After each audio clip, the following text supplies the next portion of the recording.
up? Well, Jamal, right here.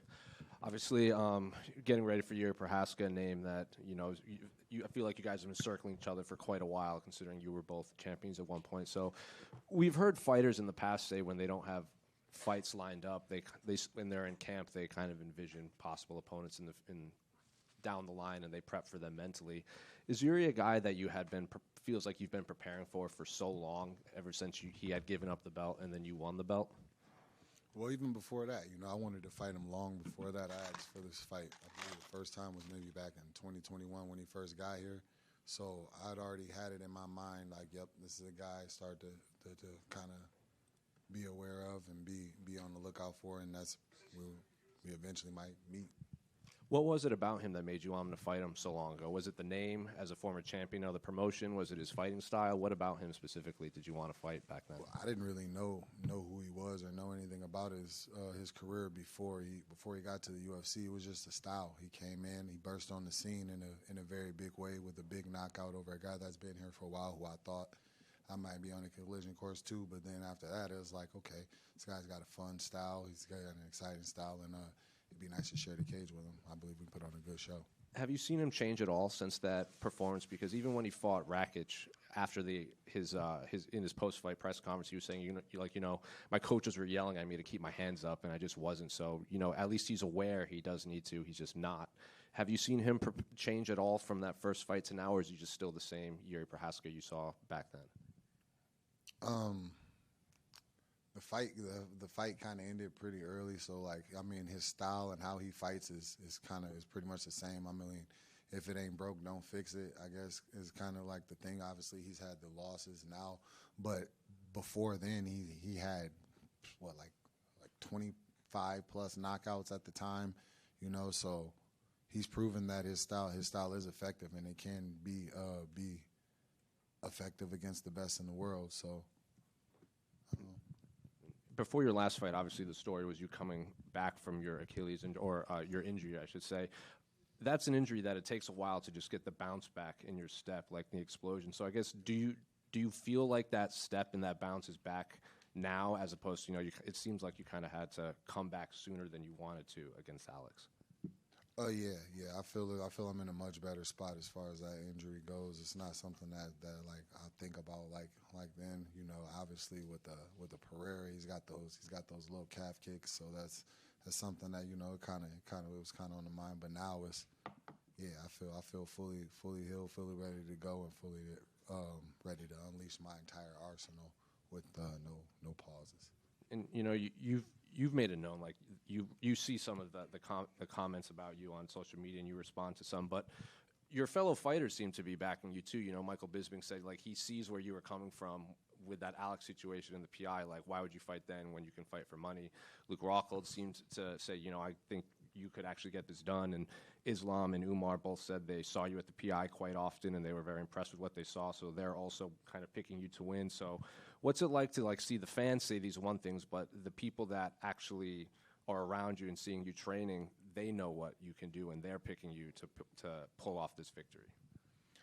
Yeah, I mean, as far as everything, like for the stuff online, it's just people talking. I understand that, it's hard to watch other people do things that maybe you wish that you could do, or maybe that you would want to do, or maybe you don't have the courage to do, and then so you want to kind of spit out some venom and try to bring them down to a certain level of maybe where you are, or maybe you feel about yourself. So I just don't really focus on that. It's more the fact that the guys that are actually in here that take the same risk in me and do it, and they respect it and they understand what I'm putting into this. That means a lot more than any weirdo sitting in his mom's basement talking with Cheeto dust and shit. Just last one for me. Can I get your thoughts on the main and co-main of those in the top of the card? Yeah, I think those are phenomenal fights. I believe Islam is the pound for pound best fighter in the world right now. So anytime you get to see the best go at it like that, you put your glasses on, you get your pen and your notebook ready, and you take notes.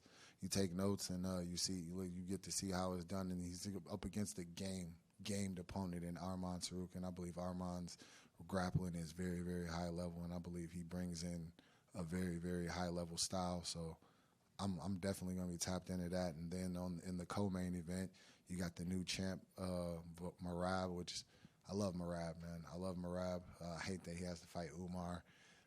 Umar is also one of those guys that's exciting to fight. His striking style is exciting. It's explosive. He brings a well-rounded grappling game.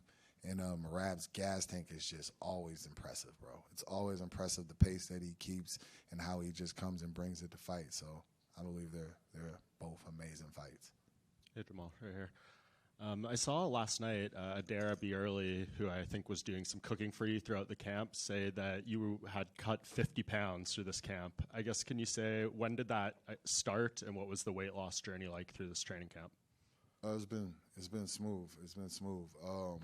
I believe after an injury, I was about like I probably was about like 260. A couple times when I went to go try to test it out, to go train. It wasn't really feeling. This was back like August, September. So I took some time and decided to just like kind of let it rest and let it heal up. And it was a good decision because I'm getting good results with that. And just the weight cut hasn't really been tough at all. Just, I've had my girl Adair. She's been doing the meal prep. She's been talking with the great Ian Larios, and they've been coming up with the meal plans and everything like that. So I still eat really good food. It's phenomenal. She's a phenomenal cook, and yeah, it's been pretty easy, bro. It's just been work as usual. Yeah, that turkey leg looked very good that she made. Is that the heaviest you've been, even with the Achilles, or? Nah, I got heavy. I was a little bit heavier with the Achilles just because I was completely down and not able to do absolutely anything. I'm like, you can barely, like, whenever you tear your Achilles, bro, it's like, it's a tough one. That was definitely a tough one. And what do you think a win here does for you, right? Like, do you think this sets you right into another championship fight, or is it going to depend if Ankalaev fights Alex and maybe wins and they do a rematch there, or are you feeling you win here the way you want, your next fight is for a championship? Yeah, 100%. I feel a win here, especially a dominant, impressive win here. Next fight is title. Next fight is championship. I don't see why it wouldn't be. Ankalaev fought number 4, or something like that last, and then that just says title. So I'm fighting number 2 in the world. I don't see me going backwards from that. Jamal, people trying to criticize you for engaging with fans about the Pereira rematch and stuff like that, but realistically, what you're doing is creating a backstory for why people would want to see the rematch. Do you think people underestimate that you involving yourself in that is actually setting you up for a championship fight should you win on Saturday? Some people are stupid. You can't fix stupid. You can't. 1 + 1 still equals 2 to me, but to some people, common sense ain't common. So it's 100%. That's what I feel. That's what I feel it is. That's what I feel it's done. I believe we come with both exciting styles to put on a performance and leave a lasting memory whenever we step in the cage. People liked it and loved the moment so much the last time. So why wouldn't you? Want it again? Plus. Yeah, I'm not making any excuses because I signed the contract. I came in, I felt ready to go, and I felt like I was good. But still, it's 9 months off of an Achilles injury. I like to see what I do now with where I'm at now. We talked about Jiri and like potentially, him maybe changing styles because he's had a couple of losses. But for you as a fighter, do you think, obviously he had success before that, but even just at his later stage of his career, it's almost a mistake to change styles because then he might be caught between the two and maybe try and revert to type in the thing. Do you think that once you settle into a certain style, at a certain point in your career, it's almost a mistake to try and change it? No, I believe you can always grow. You can always evolve as a fighter. And you can always be better. So, yeah, that's a good thing to see from any fighter if they're willing to go to the drawing board, be critical of themselves, and make those adjustments. I do it all the time. No, anybody can say whatever. There's nobody more critical of myself than me. I'm always critiquing my style. I'm always critiquing things. Even when sometimes my coach would be like, "Man, you look really good," I'd be like, "Nah, bro, we got it." I feel like it still needs to be another level. It needs to be better. And last one for me, I feel like with the fight with someone like Jiri, it's going to just be a bit of carnage in there. Are these the sort of ones that you think you can go in there and be like, whatever happens, this is going to be fun. 5 minutes, 10 minutes, 15 minutes, me and him are going to go in there and we're going to have a scrap and this is going to be a good time? Yeah, for me, it's like every fight, any fight I go in, I'm very, very blessed to be in the position that I'm in. I'm very, very blessed for my journey, and that's just what I focus on: the ups, the downs, the good, the bad. You got to take it all. You got to take it all as your journey, because your journey is unique to you, and that's what makes it special, you know. And you can't say you're blessed and I'm lucky to be here or these things like that when when you stay down on the bad. You can't just be high on the high parts. You got to keep your head held high on the down times too. Yeah, Jamal over here. On your left. Hi. Oh, shit. I know, right? I look like he said something. I saw you were very excited to be sharing a card with Merab. Can you just talk about how that friendship started and the camaraderie that you two have? Yeah, I'm excited to be on the same card as Merab. That whole team, Merab, Aljo, Matt, Sarah, Ray Long, all those guys have always been awesome. Anytime I've ever been around or anytime we've ever interacted. When I tore my Achilles, I relocated out to Las Vegas to lean on the PI and the staff there to help me get back to form. And Merab was just he lives out there as well, and every time I see him, he's just always awesome, the most respectful guy. He invited me over to his house.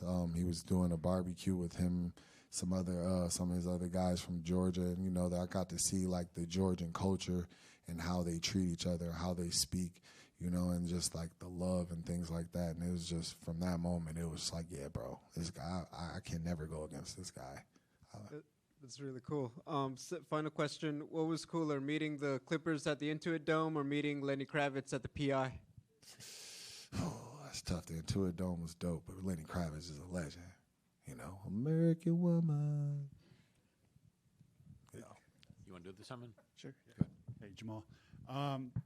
Let's start off with this one because I'm an LA guy, so I got a soft spot for Jared Goff. How far is he taking the Lions this year in the playoffs? We're going to the Super Bowl. We're going to the Super Bowl, 100%. I'm kind of upset that they made it a Saturday game. So so during the fights is going to be the game. But I'm gonna be tapped in. I'm gonna be watching 100%. They always got my support. I watched every single game of the 0-16 season, so I don't see myself missing the game now. You know, but yeah, 100%, bro. Love everything that Jared Goff has been doing since we got him, and I'm glad that he shut a lot of haters up because they thought they were sending him to Detroit to die, and now he's thriving. And then I kind of want to go back to you made a comment about the weirdos eating Cheetos in their mom's basement collecting dust. Is there ever any weird interactions in person, like when you're out and like fighters, they go and they take pictures with fans and they interact with them? Is there ever a part of you that's like thinks in the back of your mind, like, man, is this guy that's asking me for a photo right now, is he one of these guys that talks trash, or are you all pretty cool with them? It could creep in. It could creep in there sometimes, you know, but for the most part, no. People are respectful to my face. Like, I've never had a fan come up to me and come with any of the type of energy that you see online, but that's why they do it online.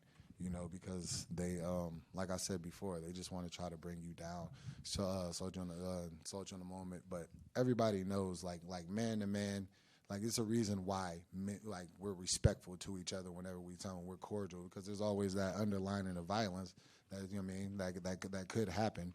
And even though it's a violent sport that we do and they love to talk about it, they're not about it, you know. So, and another thing that's like kind of crazy to me as far as that goes. So sometimes, you know, I'd be laying in my bed chilling, and then, you know, I decide to troll back a little bit. You know, I throw my little pokes out there, my little jabs out there, and every time I do it, I find it interesting that the headlines, oh, Jamal loses it, he's spazzing out, oh, he's crazy, and something. It's like always like something's wrong with me. So I rarely say anything back, right? You guys do this all the time. So whenever I say something, if I troll, I got a mental issue, but you sit and do this all the time. What does that say about you? Jamal, back here. Good to talk to you again, representing Michigan. Detroit Lions, I've been telling people for 30 years we're coming, and we're finally coming. So it's gonna happen. Can't wait to see that. So you mentioned your girlfriend Adair. I interviewed her, and she knows her MMA. Chopped it up with her, I think, in Spaces. What is it like having a girlfriend that really knows this sport? And does she give you some insight? Does she give you her opinions ever on strategy or training or anything like that?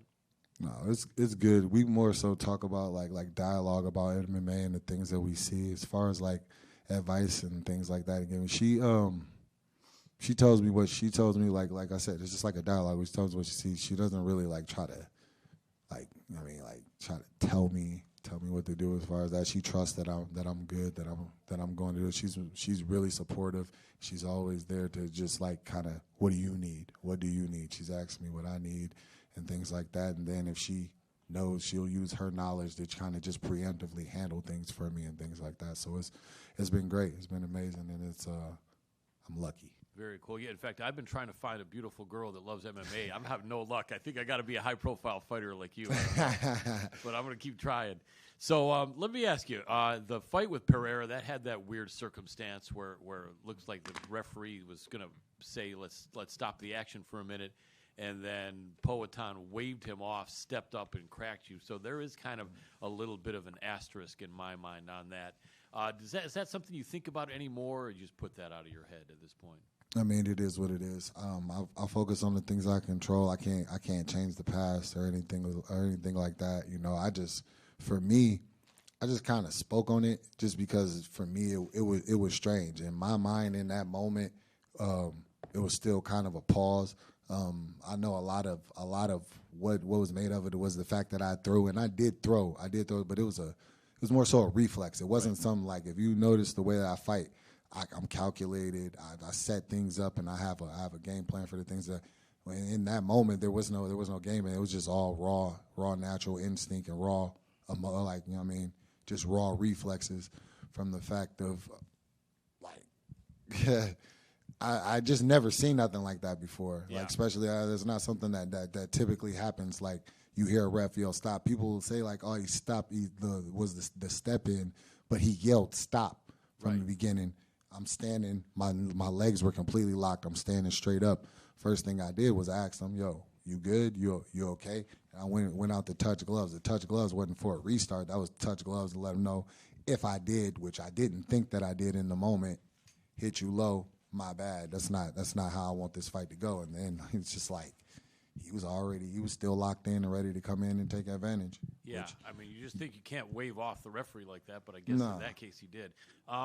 You're a man that always has a good strategy. One of the things I know about you from talking to you several times is that you're a real guy. You fought in the streets, but you also are a very cerebral fighter, a lifelong martial artist. Do you have an interesting strategy for this one? I remember we used to talk about the fact that this is what I thought you might do, and a couple times I hit it, you know, and maybe this guy can come in wild, and you kind of come in as a sharpshooter and just knock him off. I don't know how much you want to talk about it, but any thoughts about how you might handle this matchup?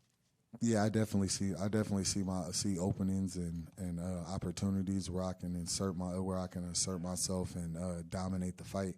And ultimately, we can talk about what we see, this and that, but you got to go in there and do it. You got to go in there and put it on film. So that's just more so what I'm locked into, just staying free, flowing, and ready to take care of anything. Absolutely. Final quick one for me. Who helped you for this camp, if you could throw out some names? I got my guy. I brought my guys out from Omaha. I got Carlos Trinidad. He'll be fighting actually for the BKF championship soon. Nice. I believe it's in April. He's out in Dubai. He's been instrumental for me for this camp. Just he's got really, really slick hands. He's got an unorthodox way of striking and getting to his punches that he's really good at, and he can crack. I got my guy Blaine Richards, Kiefer Blaine Richards, if you will. He's been money for me. He's really, really good at mixing it up. He's got a strong wrestling base and background, as well as being able to get it off with them hands too. Pause, if that's crazy at all. And I've been out at Skywalker 101 with Danny. You know, I got my guys, and then I got my coaches, Justin Andrews, Chad Pomeroy, that've been with me since day one. You know, molded me into not only the fighter but the man that I am today. Got some work in with Bilal Bilal Muhammad, you know, the welterweight champ. Both of us Chicago born, and he's always willing to look out and lend a helping hand whenever I need it. It's a lot of guys, you know, a lot of guys. I got my guy Allen back in Vegas, who I've grown close to and gotten a lot of work in with over the last year. Just it's been a team effort. It's been a team effort. Everybody rounding things about and getting in shape, getting ready to bend that corner. Whoa, Yep. if you will. Absolutely. Good luck. Go get that W. If there was to, it looks like they may make the fight with Pereira and Ankalaev. So who do you got in that fight? If that fight if that is the fight that they're gonna do, it's an interesting one. It's a really big toss up. Pereira's always evolving. He's always in the gym, so he's gotten better in a short amount of time. Because I believe that can be attributed to the fact that he kind of came into this game a little late, so he's still a little wide-eyed and still a little, you know what I mean? Still got that new sense of things. All right, cool. Excitement for learning new things and adding new things. Well, what can I add to my game to be effective here, and kind of things like that, as opposed to somebody that's been around for quite a while and kind of figured into their game. But Ankalaev is game. I don't like the motherfucker, but he's game. You know what I mean? He's got good striking. He's willing to mix in the wrestling and willing to put him in that whole little wheel of work to where he's just kind of just work between the strikes and the up and the down and things like that. So I believe it's a really, really good matchup. I believe it's really a toss up. If I had to put my money, or if I was putting money out there, I'd probably keep it in my pocket, to be honest with you, because it's that much of a toss-up. But Ankalaev's got some good tools that I believe that he can catch people saying, oh, if he stands up with me, like with the way that he strikes, you know, he don't really take a lot of chances, you know. So I believe there's a way that he can have success there. And then if Alex does try to press him, he can still wrestle him. So that's just kind of like the mix-up in there is going to be kind of like that versus how Alex is going to mix up his approach to striking and all those things with him. Thank you.